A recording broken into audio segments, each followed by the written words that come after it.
Today, we are going to be discussing certainly one of the biggest bestsellers in early American history, and that's Thomas Paine's pamphlet, Common Sense. Before I plunge in to Common Sense, I am going to answer the question that was asked from this section of the room on Tuesday about how do you vote on voting, the little brain teaser of the Continental Congress. And I found the answer to this question. Okay, so the answer to the question is they actually had a pretty animated debate in the Continental Congress on the whole voting question. And some people said it should be according to population, and some said, well, you should put property in with population, and some people said one colony, one vote. And what, after apparently arguing for quite some time, what they realized was they actually really didn't have an orderly way to figure out population and property worth. And so they ultimately just decided one colony, one vote. Like, that's all we can do. And they were really concerned because they didn't want that to be a precedent. Like, they were all worried that they'd be setting a precedent for all time. So when they wrote it down in the minutes, they said, we're deciding one colony, one vote, but not with the idea that it will be a precedent for all time. Of course, it then becomes a precedent for Congress under the Articles of Confederation. But the answer to the question, how did they vote, is apparently someone made a motion. You know, I make a motion that we just do the one colony, one vote thing, and people just voted on the motion as a group. So that is the answer to the question. How do you vote on voting? I had not thought about it before, and yet historians have addressed it. So there you go. So, okay, that is the answer to the question.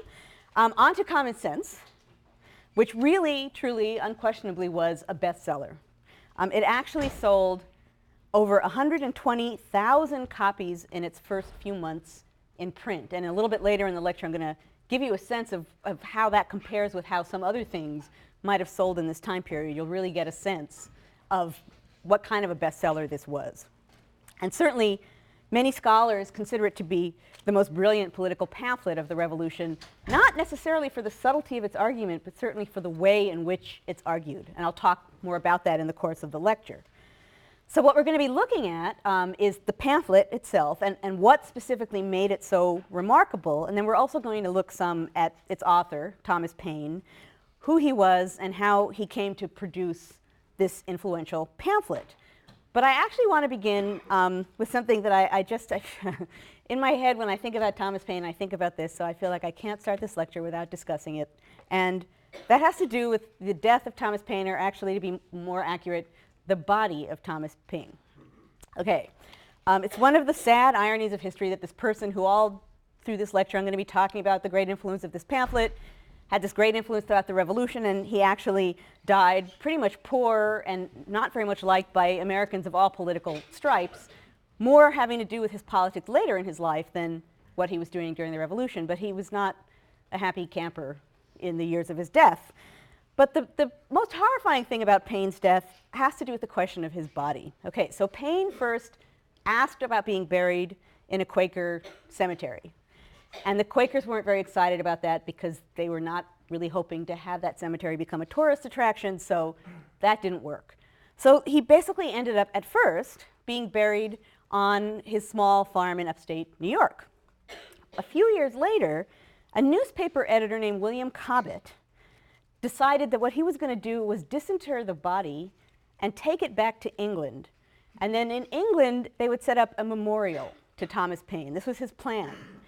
So he did. He disinterred the body. He went on a boat. He and dead body Paine went sailing back to England, got back to England, raised the issue, and apparently did not get very much support for the idea of a memorial of some kind.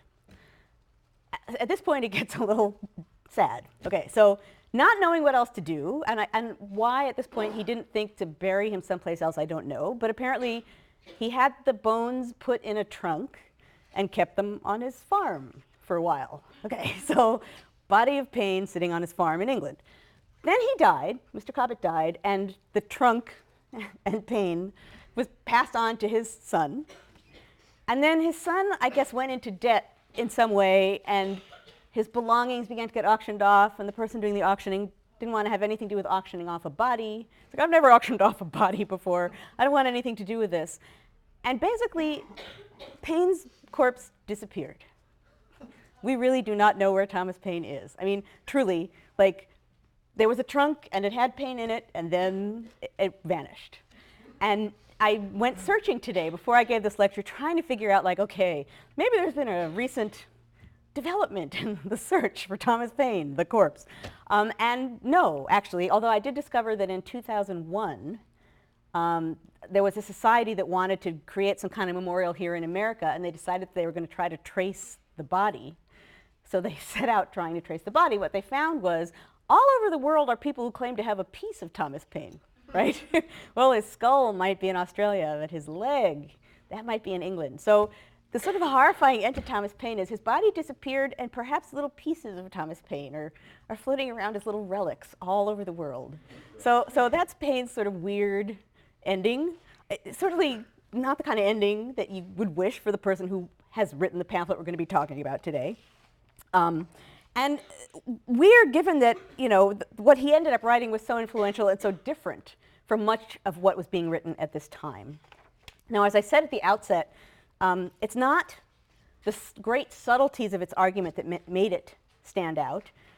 And in fact, its popularity was due to the very things that were its greatest strengths. The fact that it was passionate, the fact that it had a really simple style, that it spoke to the common man, that it captured and completely overturned prevailing colonial ideas about the relationship between the mother country and the American colonies. As someone wrote at the time, Paine spoke a language which the colonists had felt but not thought. One of the remarkable things about the pamphlet is that it was written by a somewhat bankrupt English corset maker a mere 14 months after he had arrived in America from England. Basically speaking, Paine knew relatively little about colonial affairs when he decided to write it. He wasn't really an established writer. He had done writing before. I'll talk a little bit about this today, but he wasn't this sort of well-known and established writer. He wrote some for newspapers. And actually, the idea for the pamphlet initially wasn't really his. He wrote it at the encouragement of Dr. Benjamin Rush. I mentioned that in the first lecture, and I'm going to come back to that too. So Paine is relatively new to the colonies, not really an established writer. So how is it that he ends up writing this pamphlet? Well, more than anything else, it actually was Paine's experience of events in the colonies between 1775 and 1776 that inspired what he wrote. Now let's look for a moment to see here what Paine is experiencing in that year before he wrote the pamphlet. What is happening around him? I'm going to talk about this really briefly here because I'll be talking in more detail about this on Tuesday. But one thing I will mention here very briefly is part of what happens between 1775 and 1776 is the meeting of the Second Continental Congress. And that actually begins meeting in the spring of 1775. I'll talk about the details of the Congress Tuesday. For now, I'll just talk about the general mindset. For one thing, no colony instructed its delegates to this Second Continental Congress to work for independence. That was not the agenda. Delegates were pretty much still acting under the assumption that they were trying to force Parliament or the king or someone to acknowledge their liberties and redress their grievances. And the overall assumption still was that balance had been thrown off within the British Constitution and it needed to be rebalanced. So they're talking about trying to figure out a way of balancing things, maybe a new balance, but they're not talking about throwing the entire system aside. Actually, in the minds of many at the time, they probably were thinking, why destroy what had for a very long time been one of the most successful political empires in the world? John Adams noted in his diary at the opening of the Second Continental Congress that at what he called an elegant supper, at the opening of the Congress, many representatives and their friends toasted, quote, the union of Britain and the colonies on a constitutional foundation. Okay, so that's what they're hoping for as this Congress opens. As an example of this initial mindset of the Congress, again, more about this Tuesday, moderates attempted one last stab at some kind of basic reconciliation with the Crown, and they issued what came to be known as the Olive Branch Petition. It failed for a number of reasons. Again, more next week. One of the most basic reasons being the king refused to read the Olive Branch Petition, which pretty much is the way to guarantee the failure of a petition. By doing that, the king basically gave some credence to the views of the more radical members of the Continental Congress. And radicals got even more credence on August 23rd, 1775, when the king issued a proclamation that declared the colonies to be in rebellion, and then made plans to send 20,000 British troops to the colonies, including Prussian mercenaries. Okay, big change in things. Much more detail Tuesday. But this is important to the setting of common sense. So the king ignores the Olive Branch petition. He's sending troops, not just any troops, but literally hired guns, right? Foreign hired guns to go to the colonies. So the colonies have now been declared in rebellion. An army is coming. At this point, the colonists realize that they need to maybe take some form of action and make some kind of military preparation, not in an aggressive way, but certainly in a defensive way. Even as they began to do this and try to stock up on military supplies and engage in militia training, still, a lot of colonists considered it pretty unlikely that a string of relatively weak, prosperous as they were, colonies could hope to defeat England, the most powerful nation on earth. And even if they did miraculously somehow manage to do that, certainly also most people in the colonies would have assumed that instantly foreign powers would have come zipping over to North America and would have swallowed up these helpless little colonies. And so now, instead of belonging to England, they would have belonged to France or maybe Spain. So certainly things weren't really feeling really optimistic at this moment in which things seemed to be dramatically shifting. And this is the setting in which Paine wrote Common Sense. In his mind, the time was right for some kind of a drastic change for the better in the American colonies. And as we'll see, instead of just tinkering with the English Constitution, Paine basically turns his back on it, rejects King George III, rejects Parliament, and ultimately rejects even the idea of monarchy. So instead of centering on the British Constitution, Paine based his ideas about colonial society and government on natural rights logic, arguing that the colonies should join in a new government grounded on equality. Now, obviously, ideas about natural rights talk isn't new. Paine's achievement was to take those kinds of ideas and, in a sense, give them to ordinary people. Part of what he argues in his pamphlet is, this isn't some great high constitutional argument. This is about you and me and life in the colonies. And as we'll see, in method and in audience and in argument, for all of these reasons, Paine's pamphlet had a big impact. So let's look for a moment at who this man was who wrote this early American bestseller. Well, he was relatively poor. He was never really well off. Obviously, he was an intelligent, strikingly intelligent person. He was someone who loved to assert his own importance. He loved to brag about his great accomplishments. He loved to dominate a conversation. It's possible towards the end of his life he may have had a drinking problem. I tried to get authoritative word on this. You probably don't even realize that, like, when although I've taught this course before I give every lecture, I actually go over it and kind of redo it, and then I research things. So before I come to class, I'm actually having these random, it's like a big game of Trivial Pursuit. Was Thomas Paine really drunk? Research, research, research. Okay, maybe not so much. What happened to the body? Oh, we still don't know. Okay. So I have these weird Trivial Pursuit moments in preparation for the course here. So maybe drunk, maybe not. Slight drinking problem, historians disagree. Either way, he was born in England in 1737.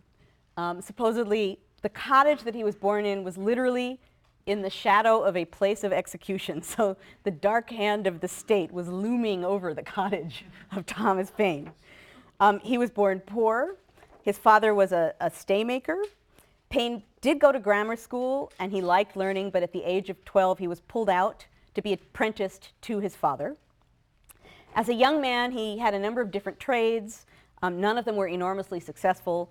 I think for a little while he might have been a sailor. I think he was a minor office holder.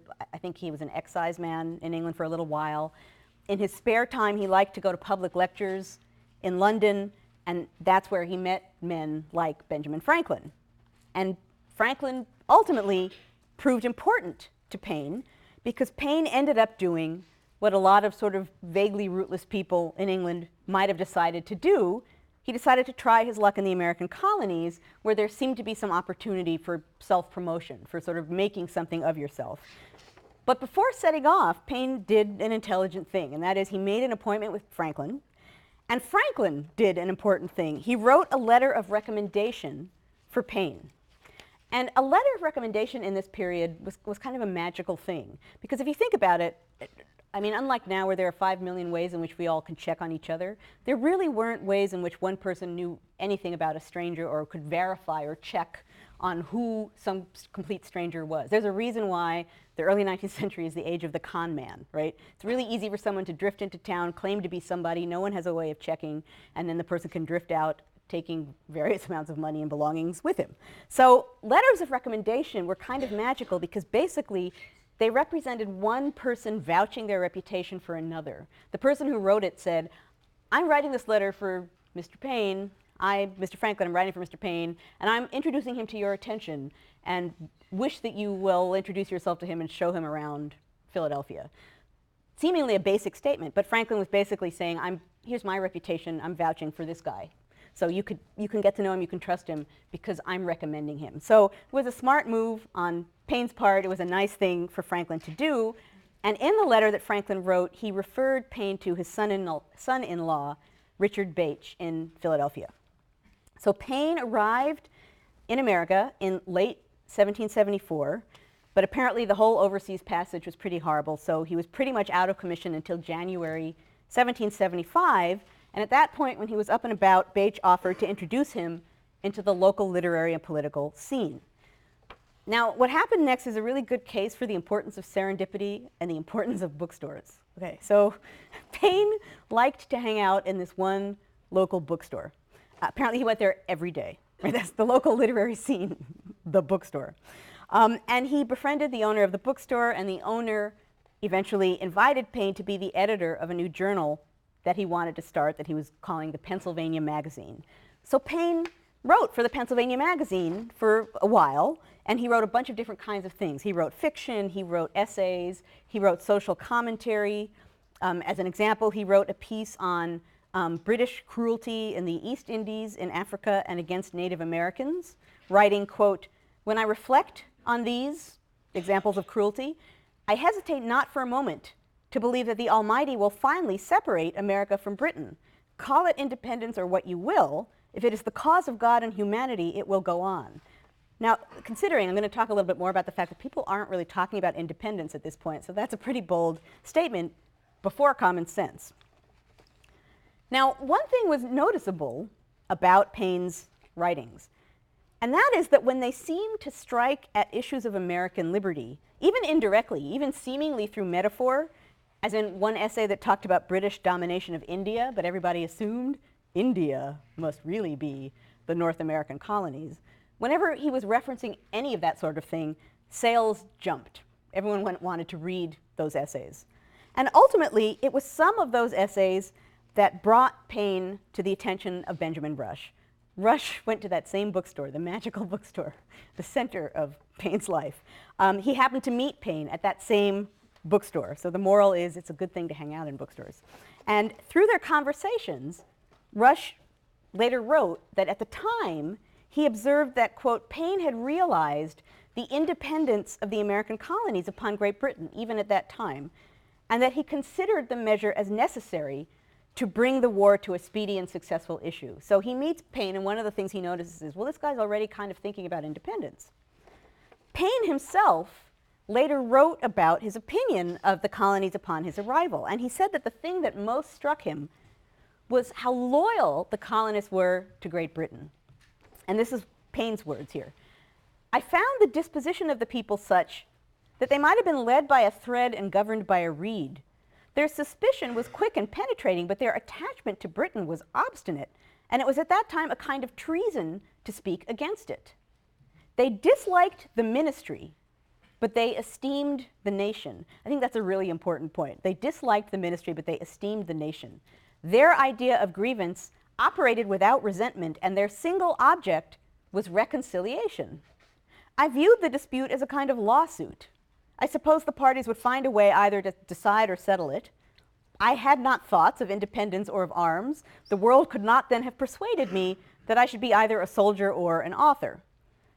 Ultimately, it was the Battle of Lexington that changed Paine's view and his life as it changed that of many others. As Paine put it, when the country into which I had just set my foot was set on fire about my ears, it was time to stir. And so it's at this point that Paine begins to tinker with the idea of writing a pamphlet. And apparently he spoke with Benjamin Rush about it. And Rush later recalled in a letter to a friend that he offered Paine one overall piece of advice at the outset of the project. He said to Paine, "There were two words which he should avoid by every means, as necessary to his own safety and that of the public." And the two words were independence and republicanism. Okay, well, if you think about common sense, he didn't listen to that advice at all. And as a matter of fact, it's impossible to know what went through Paine's mind at that moment.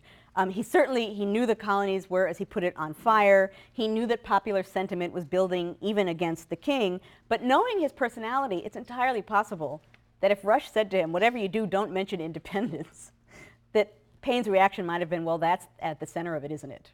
So that's it, like that. That's going to be what I write about, isn't it? It's going to be independence." And he might have deliberately done the precise thing he was asked not to do, and focus on the most controversial issue that seemed to be at the very heart of the controversy that seemed to be, certainly to Paine, lurking right underneath the surface of this prevailing constitutional argument.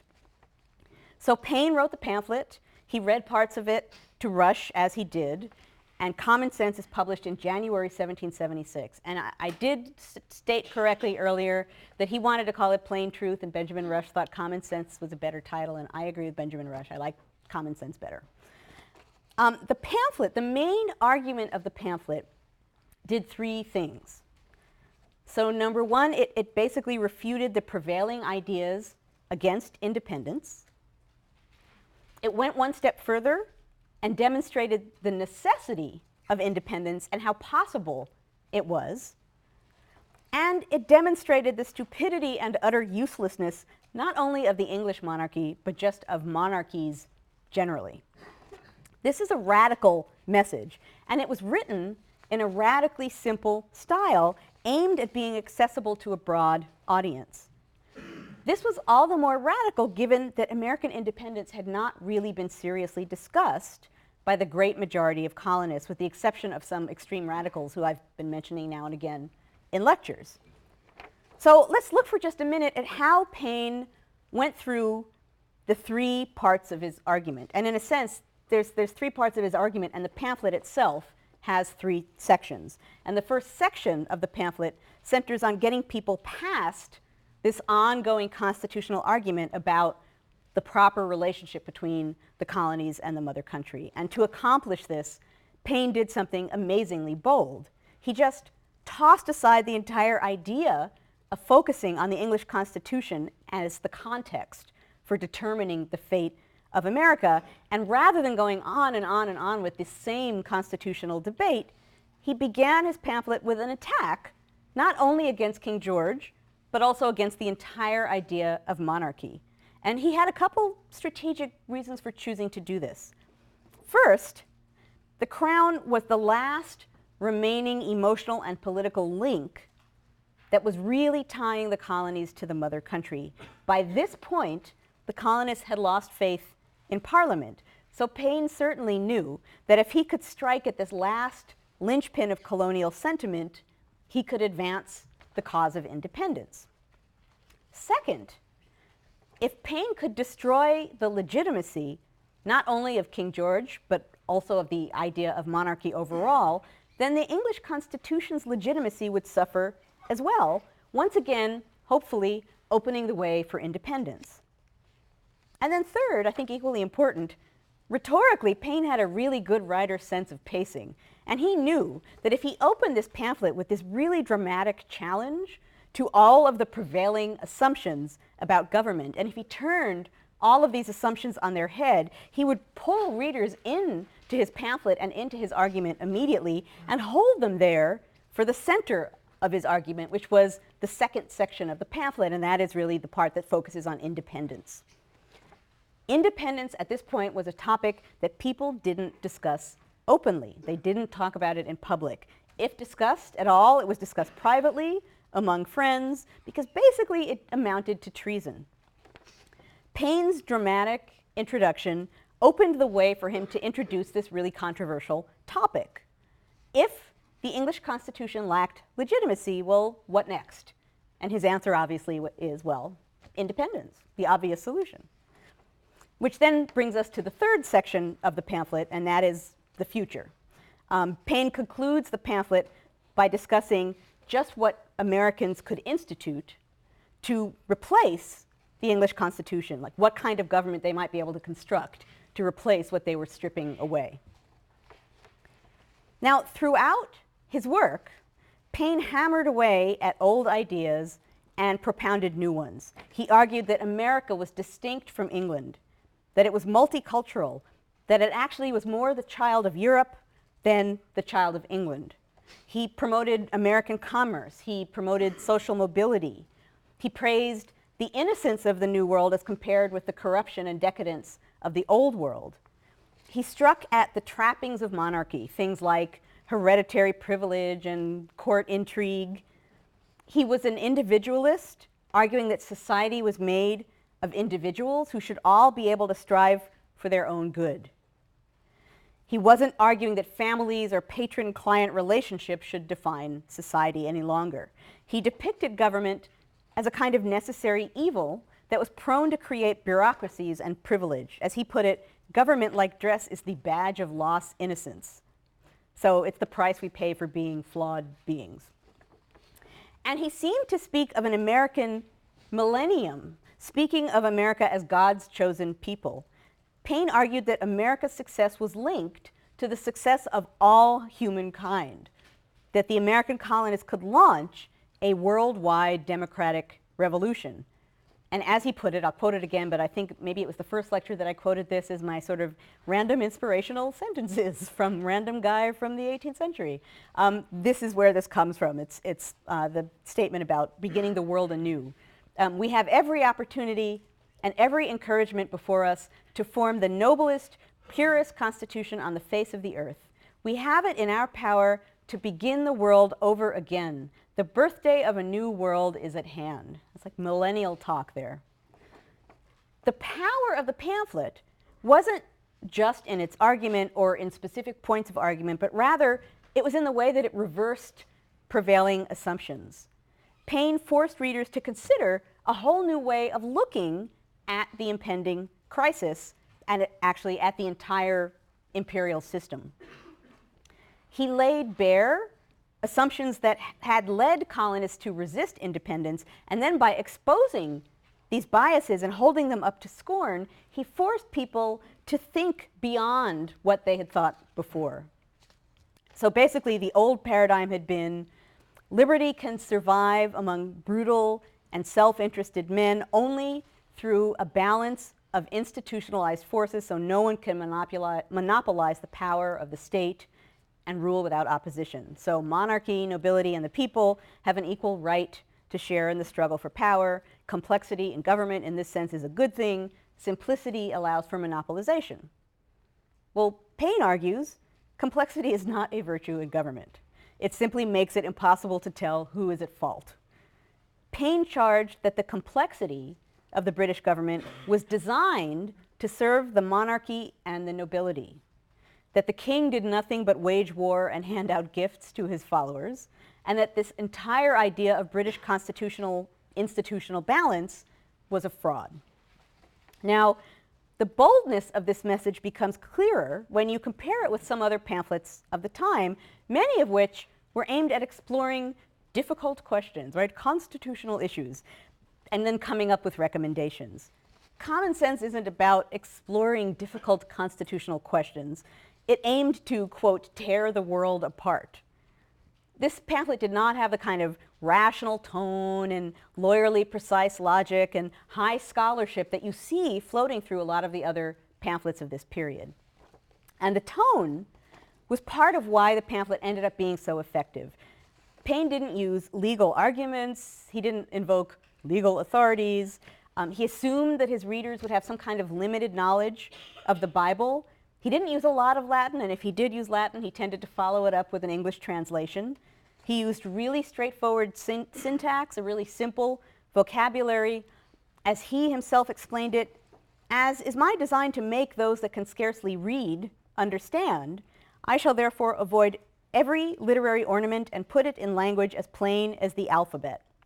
So what he wanted to write, he said, was, quote, simple facts, plain arguments, and common sense.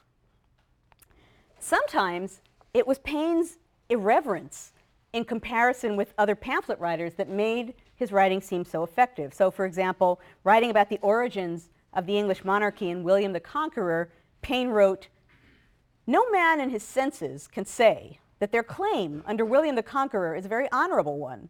A French bastard landing with an armed banditti and establishing himself King of England against the consent of the natives is, in plain terms, a very paltry, rascally original." Okay, it's not your typical pamphlet. Sometimes he used really straightforward language just for shock value, trying to make his point by trying to upset prevailing ideas by saying something in a shockingly straightforward and irreverent manner. And that's obviously going to be really effective if he's talking about the king, to use sort of shockingly irreverent language. So, for example, he really tried hard to dehumanize King George III, writing, for example, "He has sunk himself beneath the rank of animals and contemptibly crawls through the world like a worm." Okay, that's pretty irreverent language. "Even brutes do not devour their young." Okay, that would have been really shocking to someone to read at the time, that that's a description of the king. Or he used sarcasm, as in this sentence. Now, I mentioned this sentence either in the one of the early lectures. I talked about a sentence that I really liked, and I accused Benjamin Rush of cutting it out of the pamphlet. And I'm here to redeem Benjamin Rush, because when I looked this up today to double check on myself, what I discovered was this is actually Benjamin Rush's favorite sentence, and Benjamin Franklin struck it out. So it was in the draft, and it didn't make the final printed copy of Common Sense. And this is the sentence. Okay. "A greater absurdity cannot be conceived of than 3 millions of people running to their seacoast every time a ship arrives from London to know what portion of liberty they should enjoy." I think that's a good sentence. I agree with Rush. I think Franklin had it wrong. I think that's good sort of pointed sarcasm. So I'm sorry it didn't make the final printed version. Rush is right. So sarcasm, effective. Irreverence, shock value, all effective. Even just emotion, even Paine's emotion was effective because it was so strong, because he was so passionate, and because he was so straightforward. As in a sentence like this: "Everything that is right or reasonable pleads for separation. The blood of the slain, the weeping voice of nature cries, 'tis time to part." Okay, dramatic, passionate, emotional language. So all of this stuff that I'm describing here, all of this rhetoric, all of this logic, all of the sort of rationale behind this pamphlet, this is popular culture, but it's not low culture. It may not have had really refined language, but it had correct language. As Thomas Jefferson put it, "No writer has exceeded Paine in ease and familiarity of style, in perspicuity of expression, happiness of elucidation, and in simple and unassuming language." Okay, by writing that, Jefferson achieved none of those things. That's like a really good example of how different Paine sounded. Perspicuity of expression and happiness of elucidation. Okay, not in Common Sense. Jefferson does not sound like Thomas Paine. Given all of this, the widespread popularity of the pamphlet isn't surprising. And the first printing sold out in a few weeks. There were many reprintings, first in Pennsylvania, then in other colonies, and even ultimately in Europe. And all in all, a majority of the population of the colonies either read Common Sense or received some kind of distilled version of it at their local tavern or in conversation as presented by other people who had read it. By March of 1776, there had been 125,000 copies sold, and by colonial standards, that's a mind-blowing number of copies, and here's a way to sort of put that in context. At this period, even later, even in the 1790s, in a city like New York or Pennsylvania, a newspaper that would have been considered to have like a big circulation number, like, wow, that's a really big newspaper, would have had a circulation of 1,000. Okay, so 125,000 copies is a lot of copies. That's a pretty remarkable number. And sales were helped by the fact that the pamphlet was priced really low so that it could be bought by anyone, even the relatively poor. Now, of course, Paine wasn't shy about his own accomplishments, and he later told anybody who would listen that his pamphlet had enjoyed, quote, the greatest sale that any performance has ever had since the use of letters. Okay, that's not a modest man. It is the greatest selling thing of all time. It's like, okay, Tom, it's important, but come on.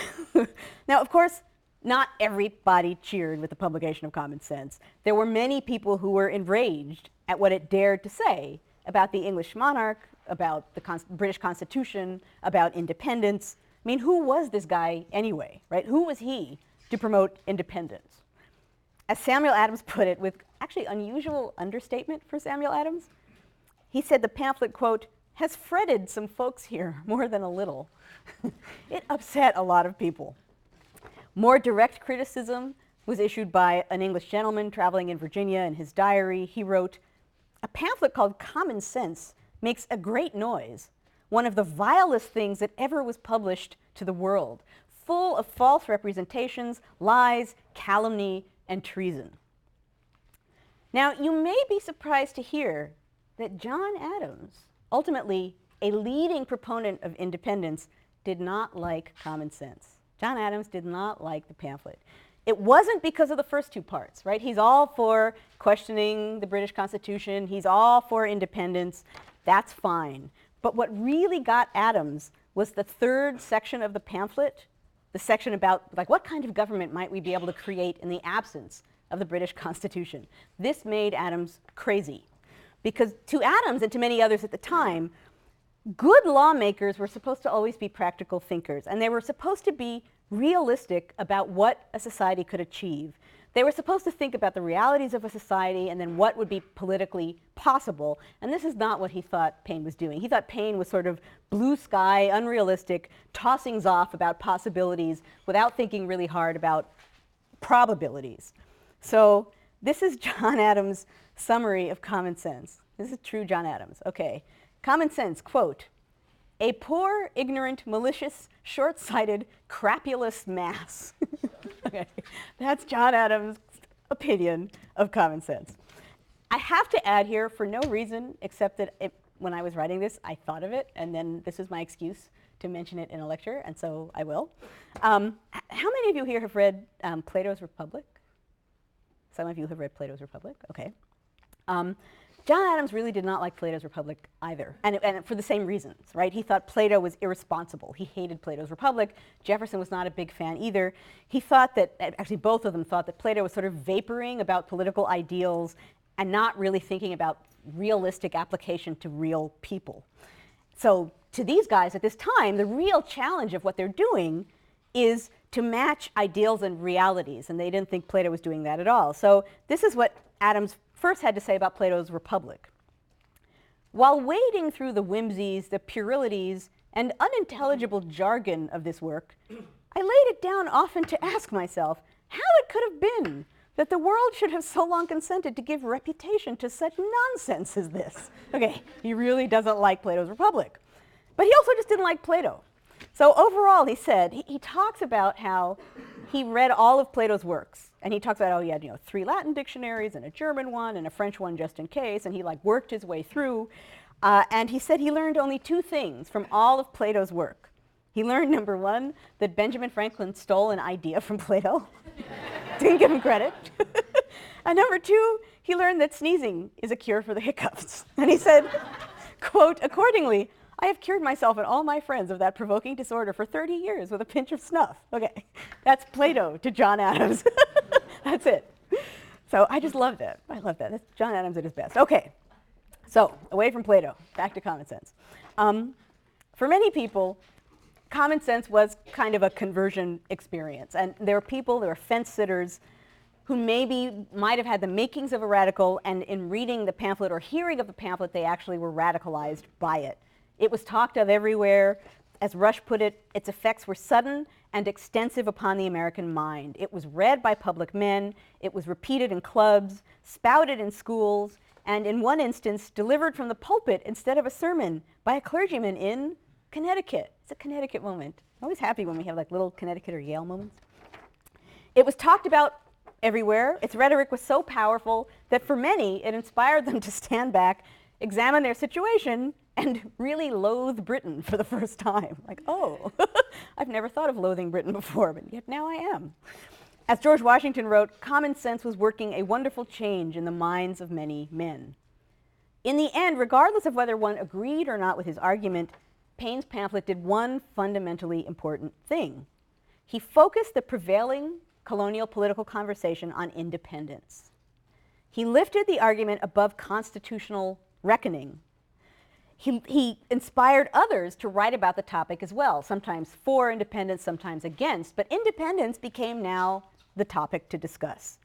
As a reader in Boston put it, independence a year ago could not have been publicly mentioned with impunity.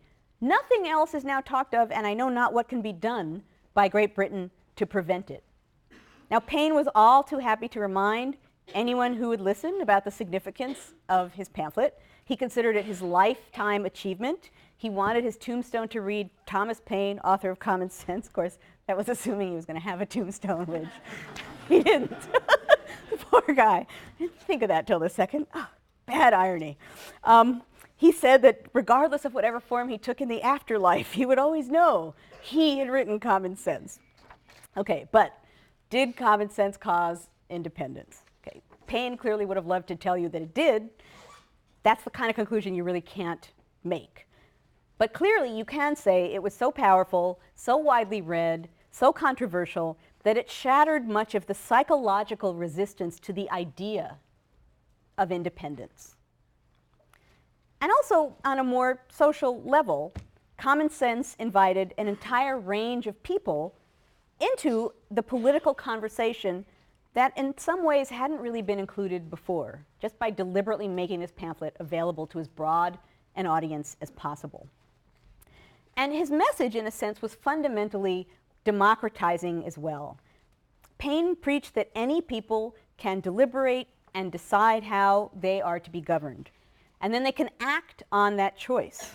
Any people are capable of creating and implementing their own government. It's a powerful message, and regardless of whether people agreed or disagreed about what government they should be creating, the ideas underlying that pamphlet, in a sense, were really revolutionary, in a sense, and certainly radicalizing just at this moment when things are taking a turn, just at this moment when the king has declared the colonies in rebellion, and very soon we're going to have Lexington and Concord. So you can see how we're right at this moment where things are going to take a shift. Common Sense, partly timing-wise, came out at just the moment where it was going to strike and have the broadest impact. That is all I have for today. Have a good weekend. I will see you on Tuesday, and we will move on to independence. We get independence next week. It's very exciting.